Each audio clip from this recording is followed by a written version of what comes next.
How y'all doing? Okay, now y'all got some tissues, all right? Because it's story time, and this one is a little bit tough, and I'll see if I can make it through it. Um, he wanted me to tell you about some of my Christmases and what it was like. I did have some cool times. I mean, wow. I think it was when I was 5 years old. I got the electric train. That was probably my best Christmas present ever. Uh, Even had little oil drops you put in the thing and it'd smoke. And went in circles. It was just the coolest thing ever to have that train set. That was probably my number one gift ever. But turns out the gifts and every time when it came from under that tree, it always got sour. And I'm sitting there talking to God about it, and I'm like, it was awful sometimes. My brothers and sisters, they sucked the fun right out of it. Nobody ever liked what they got. Everybody complained. It was awful. And so I'm sitting there thinking, you want me to tell them the good stories? What? Do I have any?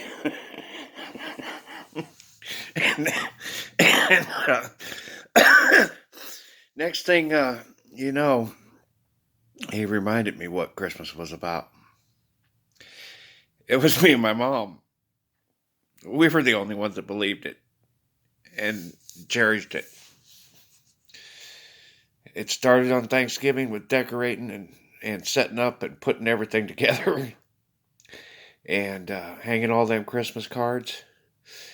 And just, she had a Herb Alpert Christmas album that she always put on. She loved jazz. And so every year she'd pull out that album and we'd play that while we set up Christmas. And my brothers were never of any help. There was only one thing that those guys were good at, and that was putting the stuff on the tree. And that's when we had the line and you just put your decoration on. But the rest of it was just, I'll let you know when I got the tree up. Okay, just go, guys. I got this. And when it came to taking it down, and I just remember those times with her and I. That's what made Christmas special for me, was our time. Because she had a hard time moving and doing things. And I was her hands to do it all. She just directed and corrected anything I did get right. But yeah, when it came to hanging them cards and all that, I did all of it. And so he made me realize that I had every year was an awesome Christmas, but it never came from under the tree. It came from putting it up with her. Because we spent hours sometimes, because we had the same tree every year, and that thing got mangled as hell in that little old box that it was in every year. And so it took a while to get them tree branches to look right. And we spent a lot of time on that. A lot of time. And the lights. And then once we got that done, then we called everybody in. Okay, let's do the decorations. And then that's when the line started, and one after another. And yeah, it turns out that was my Christmas every year. And when you guys get to go on the other side, you'll get to see it. What it was like. The best thing about Christmas was setting it up. And he's right. I did have a good Christmas every year. But it never came from under the tree. It came from Mama and putting it up. And I don't know why, but my damn dad was always working. I can't wait to talk to him about that. I don't know. Maybe the father just made it that way because it was supposed to be a mama and me thing. But yeah. And we never really did have a lot of money, so the presents, they really weren't that awesome. I mean, we had 6 kids, or six of us in the family. So yeah, there wasn't very big fancy gifts at all. But to tell you the truth, I was cool with what I got. I was all right. I I always wished for more, but every kid does. It's part of being here in the simulation. Um, I ain't gonna lie to you. There was Christmases that I felt kind of disappointed because there was no money practically, and but now that I look back at it, I always had a good Christmas. It was setting it up and putting it together, and spending time with mom. And I rag on my brothers and sisters, but they were special too in a lot of ways. I mean, we had our problems, but we were a family, and we were in a small house too. It kind of forced closeness. Yeah, I was too damn close. It's like, oh gosh, get out of here. At least go to that side of the room, would you? Come on, man. Oh, anyway, but yeah. So yeah, I made it. I only got a couple of leaks out of that one. I did it. I feel better. All right, cool. Uh, I was worried about that one. He told me to tell you that, and I started crying just thinking about trying to tell you that. So yeah, and my Christmases as an adult was it was different. I had it's different being an adult than it is a child at Christmas, or at least it was for me. Um, my kids were always special at Christmas, but then I was on the side of I never had enough money to give them anything and everything they wanted, and I let that bring my Christmas down. And on top of it, my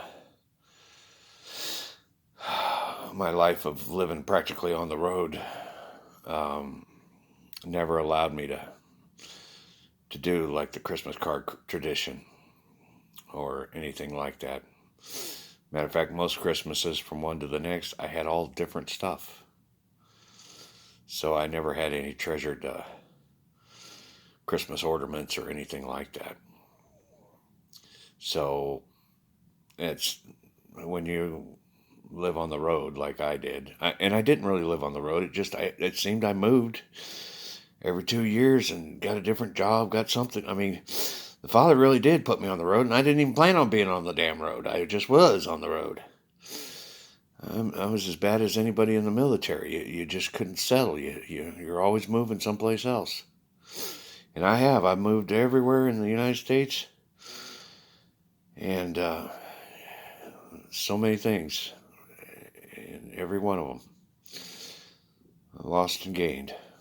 But it was what it was. But I had my childhood ones.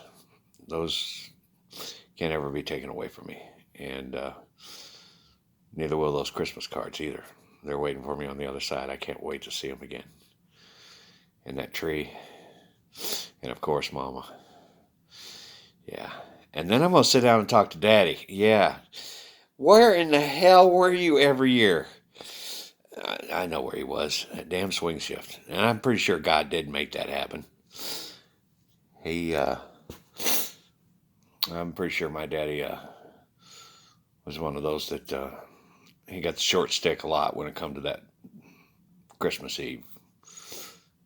Um, but that's all right, and it's going to happen for some people right now. You're going to get the short stick on Christmas Eve. But are you going to be shorted anything? I hope you don't think you are. Because the gift's going everywhere in the world. And every one of you that are out there that have to do a shift, God is not going to forget that. So keep that in mind too. All right. This is boot camp, and everyone has to do their tribute. So, and that includes tomorrow. Mine's going to be a little different from most. I have to take a pill. And it's going to be fun, though. That part, after the pill's in and I've changed, I'm sure everything's going to be just fine then. All I got to do is get to that point. And it's going good so far. So, anyway, I'm going to go back to my music and my coffee and my cigarettes. And I just wanted to share that. And I'll be able to sit and talk to you about your Christmas and anything you want to tomorrow or the next day. Yeah, the next day. Yeah, Christmas Day. And you guys that are pulling the shift at midnight, I'll be there when you get off of work. Every one of you, eventually. By 9 o'clock, I'll have made it around the world, he's saying. And so we will chat. And then I'll be able to see your side. And I am so looking forward to that because, like I said, I've been in the dark long enough. It's time for me to be able to get the hell out there with y'all. I am so looking forward to that. I didn't expect to get out there with all of you at the same time.